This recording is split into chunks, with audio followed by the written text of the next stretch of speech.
하나님 말씀 봅니다. 하나님 말씀 사무엘상 14장 47절에서 52절까지입니다. 사무엘상 14장 47절에서 52절까지 같이 읽겠습니다. 사울이 이스라엘 왕위에 오른 후에 사방에 있는 모든 대적 곧 모압과 암몬 자손과 에돔과 소바의 왕들과 블레셋 사람들을 쳤는데 향하는 곳마다 이겼고 용감하게 아말렉 사람들을 치고 이스라엘을 그 약탈하는 자들의 손에서 건졌더라.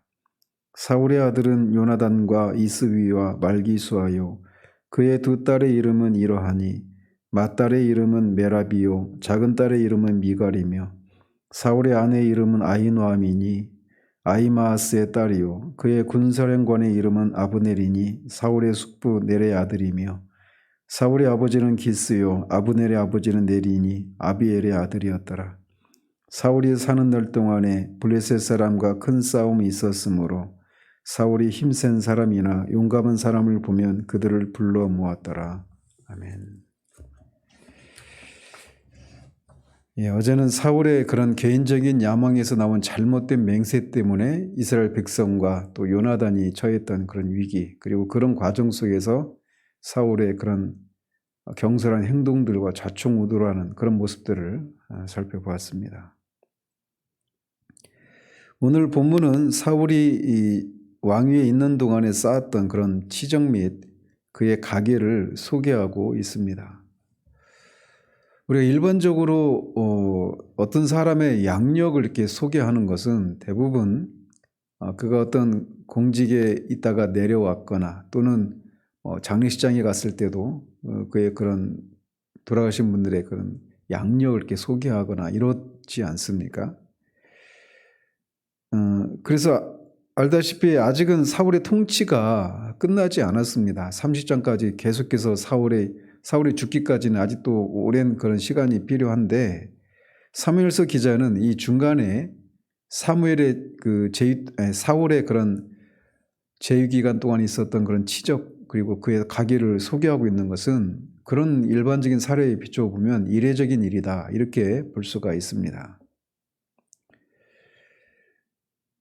그래서 이렇게 아직 그가 왕위에 있음에도 불구하고 마치 왕위를 다 끝낸 다음에 그의 그 치적을 기록하고 있는 것처럼 이렇게 소개하고 있어서 어떤 의도가 있는 것입니다.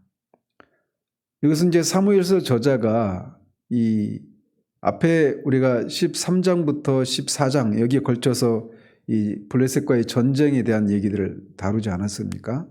그래서 이런 이 진정한 의미에서 사울이 진정한 그 실제적으로 왕의 지금 왕으로서 통치는 하고 있지만 진정한 의미로서의 즉 신본주의적인 그런 왕으로서의 그런 역할이 종료되었다라고 하는 것을 이렇게 이례적인 그런 그의 양력과 그의 업적과 그런 가계를 소개하는 것을 통해 그런 것을 암시해주고 있다 이렇게 볼 수가 있습니다. 사실 이제 15장 이하부터는 계속해서 사울의 행적들이 하나님께 대한 그런 범죄의 연속입니다. 그리고 그것은 하나님께서 이 사울을 버리시고 하나님의 마음에 합한 새로운 왕 다윗을 기름 붓게 되는 그런 배경이 되기도 하죠. 자, 그런 걸 염두에 두고 41절에 보면 사울이 이스라엘 왕위에 오른 후에 이렇게 시작을 합니다. 우리말로 이제 오른 후에 이렇게 할 때 그가 왕위에 올랐다라고 할 때 이게 스스로 자발적으로 능동적으로 그 왕위를 쟁취해서 올라간 것인지 아니면 수동적으로 그 왕위에 올라간 것인지 이게 분명하지가 않습니다. 그런데 원문에 보면 올라가다라고 한 이 말이 잡다, 포획하다, 굳히다 라고 하는 그런 라카드라고 하는 그런 히브리어가 사용되고 있습니다. 그래서 뭔가를 이렇게 쟁취했다, 획득했다 이런 의미가 있는 거예요. 그리고 실제로 능동태로 사용되고 있습니다. 따라서 이 원문에 따라서 이 47절을 그 직역을 하자면 그리고 사울이 이스라엘이라는 왕권을 획득했다 이렇게 되어 있습니다.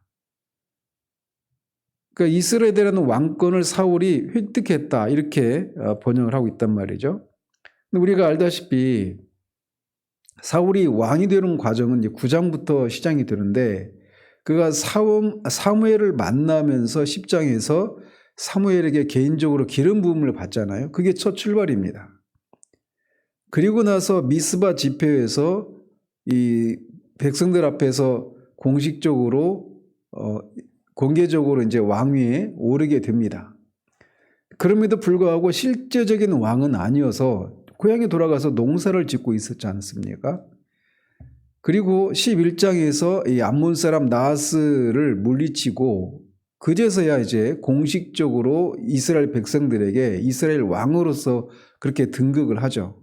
그리고 실제적으로 사무엘도 이 마지막 고별 서기를 통해서 그가 지금까지 가지고 있었던 사사의 직분, 백성을 다스리는 그런 직분을 사울에게 넘겨주고 거기서 비로소 이제 공식적으로 사울이 이스라엘의 왕이 됩니다. 그런데 그런 일들을 언급하지 않고 이 13장, 14장에서 블레셋과의 전쟁에서 블레셋을 물리친 후에 사울이 이스라엘의 왕권을 획득했다 이렇게 말을 하고 있어요. 이건 어떤 의미가 있느냐? 여전히 이스라엘이 블레셋에 그때만 해도 블레셋에서 그런 압제하에 있었지 않습니까? 그래서 사울이 그렇게 블레셋을 물리치고 외세로부터 이스라엘을 실제적으로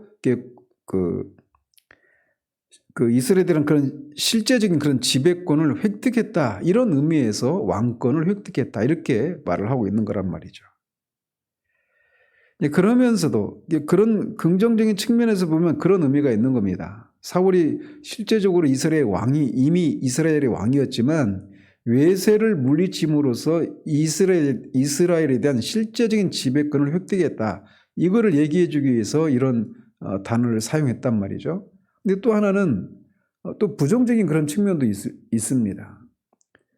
왜냐하면 이 취하다, 획득하다라고 하는 이 라카드라고 하는 이 단어가 능동형으로 이렇게 사용되고 있어서 마치 이스라엘의 왕이 되는 것을 사울이 자신의 힘으로 그렇게 왕권을 취했다라고 하는 그런 뉘앙스를 전달해 주고 있지 않습니까? 그래서 이스라엘의 왕은 하나님으로부터 이 통치 권한을 위임받아서 하나님의 백성을 다스리는 대리 통치자란 말이에요. 그러니까 이스라엘의 왕은 기름 부음을 받아야 하는 겁니다. 수동형의 형태로. 그런데 이 사울이 그 왕권을 획득했다 이렇게 말을 하고 있어서 그가 장차 이미 이런 신본주의적인 그런 왕권이 아니라 인본주의적인 그런 왕으로 전락했다라고 하는 것을 이런 표현을 통해서도 암시해 주고 있는 겁니다. 한편 그런 왕권을 획득한 후에 사방에 있는 모든 대적 곧 모압과 암몬 자손과 에돔과 소바의 왕들과 블레셋 사람들을 쳤는데 향하는 곳마다 이겼고 용감하게 아말렉 사람들을 치고 이스라엘을 그 약탈한 자들의 손에서 건졌다. 이렇게 그의 이 양력을 소개하고 있습니다. 여기서 언급된 이런 족속들은 문자 그대로 이스라엘을 중심으로 사방에 있는 그런 적들이었습니다. 그래서 모압과 암몬은 이스라엘의 동쪽에 있는 족속들이고 에돔과 이 아말렉은 에돔의 에돔 분파에 속한 그런 족속이죠. 그래서 에돔과 아말렉은 남쪽에, 그리고 소바는 이스라엘의 북쪽에, 그리고 블레셋은 이스라엘의 서쪽에 있었던 그런 대적들입니다. 그런데 다른 족속들은 그냥 단순하게 그냥 그 이름만 언급하고 있는 반면 아말렉에 대해서는 용감하게 쳤다 이렇게 기술을 하고 있습니다. 이것은 이제 사울이 다른 족속과는 달리 아말렉을 치는 데 있어서 더 온 힘을 다해서 그렇게 아말렉을 정벌했다라고 하는 것을 보여주고 있는 겁니다. 그리고 이제 15장부터는 그 아말렉을 치는 장면이 이제 기록이 되고 있는데 그가 이렇게 아말렉을 치는 데 있어서는 아주 용감하게 그렇게 아말렉을 쳤지만 하나님의 말씀을 들어야 함에도 불구하고 그 하나님의 그 백성들의 그 요구를 따라서 그 하나님이 말씀하신 것을 어기지 않습니까? 그래서 인간적인 그런 전쟁을 하는 데 있어서는 용감했던 사울이 하나님의 계명을 이행하는 데 있어서는 용감하지 못한 이런 모습을 또 이런 표현을 통해서 사무엘서 저자가 암시해 주고 있는 거예요. 자, 그러면서 49절에서 51절까지는 사울의 이 가계를 소개하고 있습니다. 먼저 그의 세 아들을 소개하고 있는데 이름이 요나단과 이수이, 말기수아 이렇게 소개하고 있습니다. 그런데 뒤에 31장 2절을 보면 이 블레셋과의 전쟁에서 죽은 세 아들의 이름이 요나단, 이수이, 말기수아 이렇게 소개하지 않고 있고 요나단, 아비나답, 말기수아 이렇게 소개를 하고 있습니다. 이를 볼 때 이수이가 아비나답과 동일 인물이구나 이렇게 생각할 수가 있죠. 그런데 또 이제 사무엘 하 2장 8절에 보면 사울의 네 번째 아들인 이스보셋이 소개되고 있습니다. 그래서 이스보셋은 이 블레셋 전쟁에서 죽지 않고 살아남은 아들이었는데 이 아들이 잠시 동안 이스라엘의 이스라엘의 왕으로 등극을 합니다. 그런데 그래서 사울에게는 네 아들이 있구나 이렇게 우리가 알 수가 있겠죠. 그런데 또 역대상 9장 39절에 보면 사울의 네 아들의 이름이 요나답, 말기수아, 아비나답, 에스바알 이렇게 되어 있습니다. 그러니까 이스보셋이 아니라 에스바알 이렇게 되어 있단 말이죠. 그래서 이스보셋과 에스바알이 동일 인물이다 이렇게 알 수가 있단 말이죠. 따라서 이 사울의 아들은 4명인데 여기서는 지금 3명만 소개하고 있어요. 이스보셋, 즉 에스바알의 이름은 빼고 3명만 이렇게 소개하고 있는데 이것은 이 사울의 이 세 아들이 나중에 블레셋과의 전쟁에서 죽는다고 말씀드리지 않았습니까? 그리고 이스보셋만 잠시 동안 이스라엘의 왕이 되어서 잠시 동안 통치를 합니다.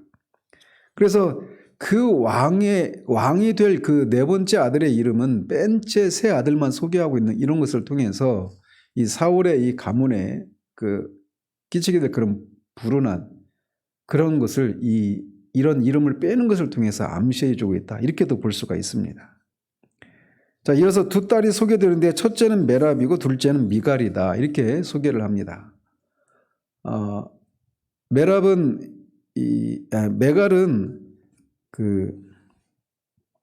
메랍이죠. 메랍은 이 골리앗을 죽인 사람에게 주기로 약속을 했는데 다윗이 골리앗을 죽였지만 사울이 그 약속을 어기고 아드리엘이라고 하는 사람에게 시집 보냅니다. 메랍은 바로 그런 첫 번째 딸이었고 미갈은 나중에 다윗의 아내가 되지만 우여곡절 때 다시 헤어졌다가 다시 이제 복귀를 아내로 다시 오지 않습니까? 그런데 다윗이 이 법궤를 가지고 오는데 그 춤추는 장면을 보고 비웃었다가 나중에 아이가 없이 그렇게 평생 과부로 지내는 그 딸이었습니다. 그래서 여기서 이 사울의 딸을 이렇게 소개하고 있는 것은 이 두 사람이 다 다윗과 관계가 있는 그런 딸들이었기 때문에 이렇게 그 딸들의 이름을 소개하고 있는 것입니다. 그리고 사울의 아내는 아히노암이었고 군사령관은 사울의 숙부 넬의 아들 아브넬로 소개합니다. 따라서 사울과 그의 군사령관 아브넬은 사촌지간이겠죠. 그리고 사울의 아버지는 기스였고 아브넬의 아버지는 넬이었다. 이렇게 소개를 합니다. 그러면서 52절 마지막 절에서 사울이 사는 날 동안에 블레셋 사람과 큰 싸움이 있었으므로 사울이 힘센 사람이나 용감한 사람을 보면 그들을 불러 모았다라고 말하며 그의 치적을 소개하고 있습니다. 이것은 이 사울의 치적을 소개하면서 그의 비극적인 죽음을 예고하고 있는 것으로 보여져요. 그래서 사울이 사는 날 동안에 블레셋 사람과 평생 큰 싸움이 있었다 이렇게 말을 하고 있어서 이 나중에 보면 이 블레셋 사람들에게 죽게 되거든요. 그래서 사울이 사는 날 동안에 싸움이 있었다. 이 얘기는 그의 인생 전체가 이방 족속과의 전쟁으로 시작해서 이 나하스 암몬을 물리치는 것으로부터 그의 왕권이 실제적인 왕권이 시작되지 않습니까? 그리고 그가 블레셋과의 전쟁을 치르다가 죽어요. 그래서 그의 평생에 이 왕위에 있는 동안 계속 전쟁의 연속이었던 것을 우리가 볼 수가 있죠. 그렇기 때문에 그 전쟁에 필요한 힘센 사람이나 이런 용감한 사람이 필요해서 그를 불러 모았는데, 그러는 중에 다윗도 그렇게 사울의 눈에 띄어서 발탁이 되게 되죠. 근데 이제 아무튼 사울은 그의 재위 기간 동안 전쟁을 이렇게 평생 치렀는데 딱 한 번 전쟁에서 패배하게 됩니다. 그게 그의 마지막 전쟁이 블레셋과의 전쟁입니다. 그래서 그런 전쟁을 통해서 그가 매번 승리를 했던 거예요. 그가 죽기 전 그 마지막 전쟁에서 죽기 전까지는 그가 전쟁에서 매번 승리했기 때문에 지금까지 살아남을 수 있었지 않았겠습니까? 따라서 그가 그 전쟁에서 승리할 수 있었던 것은 하나님께서 그를 도우셨기 때문이다라고 하는 것을 우리가 알 수 있습니다. 그래서 14장에서 있는 블레셋과의 전쟁에서도 여호와께서 그날에 그 이스라엘을 여호와께서 구원하셨다 이렇게 말씀하고 있지 않습니까? 그래서 그가 그런 그 전쟁을 통해서 이스라엘의 그런 국력을 강화시키는 그런 일들을 했던 것이죠. 즉 하나님께서 그가 처음에는 겸손한 사람이었지만 나중에는 이미 13장에서 그런 얘기를 이미 드러나고 있지 않습니까? 불과 왕위에 오른 지 1년이 갓 지난 다음에 이미 자기를 위해서 군사들을 모으고 이런 표현을 통해서도 이미 그런 것을 말씀드리지 않았습니까? 그리고 벌써 그때부터 사무엘로부터 이 왕권이 그에게서 떠나갈 것이다라고 하는 그런 예언을 들어야만 했어요. 그럼에도 불구하고 하나님이 그를 들어 사용하셔서 이스라엘을 외적으로부터 구원하셨던 것입니다. 그러나 종래는 그가 하나님으로부터 버림을 받습니다. 이것은 우리에게 시사해 주는 바가 경고하는 바가 큽니다. 즉 하나님께 쓰임 받고 있다라고 하는 것이 그가 하나님으로부터 구원받았다라고 하는 것을 말해주지는 않는다라는 겁니다. 구원받은 사람들은 하나님이 반드시 쓰시지만 하나님으로부터 쓰임받는다고 하는 것이 그가 구원받았다라고 하는 것을 말해주기에는 충분하지 않단 말이죠. 우리가 이미 그런 사례들은 성경에 수도 없이 나옵니다. 여기 당장 사울이 그런 사람이고 신약에 와서도 데마나 가룟 유다나 구리 세공업자 알렉산더나 이런 사람들 다 그들은 주님의 제자들이 한때는 주님의 제자들이었고 또 사도 바울의 그런 동역자들이었단 말이죠. 가룟 유다를 통해서도 하나님이 귀신을 쫓아내게 하고 그런 병을 고치는 그런 권세를 행할 수 있도록 그런 권능을 주셨어요. 그때는 그도 하나님께 쓰임을 받았죠. 그렇지만 결국은 주님을 배반하고 은 30의 주님을 팔아버립니다. 그렇기 때문에 이런 사울의 사례를 통해서도 우리는 내가 하나님께 쓰임을 받고 있다. 그런 제가 예를 듣기 좋아서 지금 목사님들의 그런 사례들을 제가 많이 종종 얘기를 하는데 하나님이 나를 쓰시니까 지금 내가 이 정도 목표를 하고 있지 이런 생각들을 많이 하지 않습니까? 그리고 목사 자신도 그런 생각할 뿐더러 성도들도 그런 생각을 하는 거예요. 그래서 큰 목표를 하고 있으면 하나님이 크게 쓰시는 종이구나 이렇게 생각하는 거죠. 하나님이 쓰시니까 그렇게 하겠죠. 근데 그것이 그가 하나님이 인정해 주시고 하나님의 마음에 합하고 크게는 또 하나님으로부터 그가 구원을 받았다. 이거를 말해주는 충분한 그런 근거는 되지 못한다는 사실이에요. 그런데 많은 경우에 하나님께 쓰임을 받으면 다 하나님이 그를 기뻐하시는 것이고 하나님이 그를 하나님의 마음에 합한 것이고 구원을 받은 것이고 이런 식으로 생각한단 말이죠. 어제도 말씀드렸지만 북이스라엘이 그런 군사적인 안정과 정치적인 군사적인 안정과 경제적인 그런 번영을 누리고 있는 것, 그걸 가지고 하나님이 자신들을 기뻐하시고 계시다. 그래서 여호와의 날은 우리에게 영광과 승리와 구원의 날이다. 그날은 이방인들이 심판을 받는 날이지. 그렇기 때문에 우리는 여호와의 날을 사모하기까지 하고 이런 모습을 보이고 있단 말이에요. 그래서 이런 얘기들이 성경에 수도 없이 많이 나옵니다. 근데 얼마나 많은 사람들이 그렇게 많이 나온다는 얘기는 사람들이 그런 것에 대해서 크게 괴념하지 않는다라고 하는 것을 말해주는 것이기도 해요. 그래서 잘못된 그런 기준들에 의해서 잘못된 증거들을 가지고 자신이 구원받았다더니 하나님께 쓰임받고 있으니까 자신은 하나님 안에서 안전하다더니 나는 하나님의 마음에 합한 사람이라더니 이런 식으로 생각하는 것은 위험할 수 있다라고 하는 것을 우리가 유념해야 합니다. 그렇기 때문에 사도 바울조차도 내가 내 몸을 쳐 복종하게 함은 내가 남에게 전파한 후에 자신이 도리어 버림을 받을까 두려워합니다. 이렇게 말을 하면서 빌립보서에서는 빌립보 교인들에게 두렵고 떨림으로 너희 구원을 이루라라고 말을 하고 있지 않습니까? 이게 구원의 확신이 없어서 그런 얘기를 하는 것이 아니라 스스로를 우리가 깨어 있어서 자기 자신을 정말 돌아보고 이런 필요가 있기 때문에 그런 얘기를 하는 것 아니겠습니까?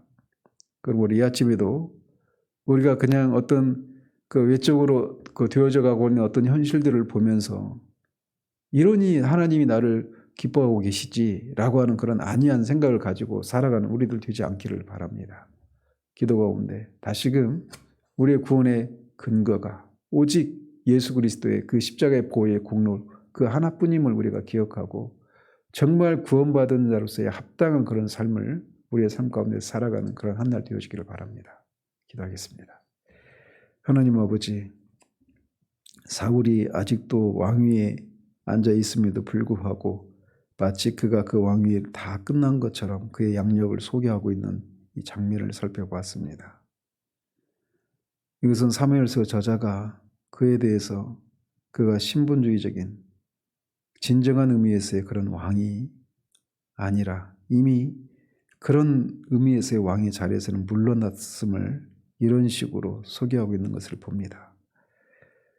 이 사울이 한때는 하나님께 쓰임을 받아서 하나님의 백성들을 외적으로부터 구원한 일들에 쓰임을 받았지만 결국은 하나님께 버림을 받게 되는 이 장면을 통해 우리 자신을 돌아보는 우리들 될 수 있도록 도우시옵소서.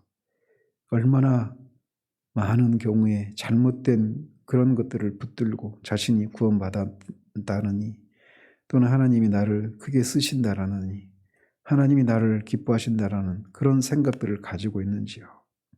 우리가 참된 그런 기준을 그런 근거들을 붙들고 우리가 구원받았음을 그 구원의 근거를 거기에서 찾아야 될 뿐만 아니라 구원받았음에도 불구하고 사도 바울처럼 두렵고 떨림으로 우리의 구원을 이루어 나가는 그런 하루하루의 삶이 될 수 있도록 우리를 인도해 주시기를 소원합니다. 예수 그리스도 이름으로 기도합니다. 아멘.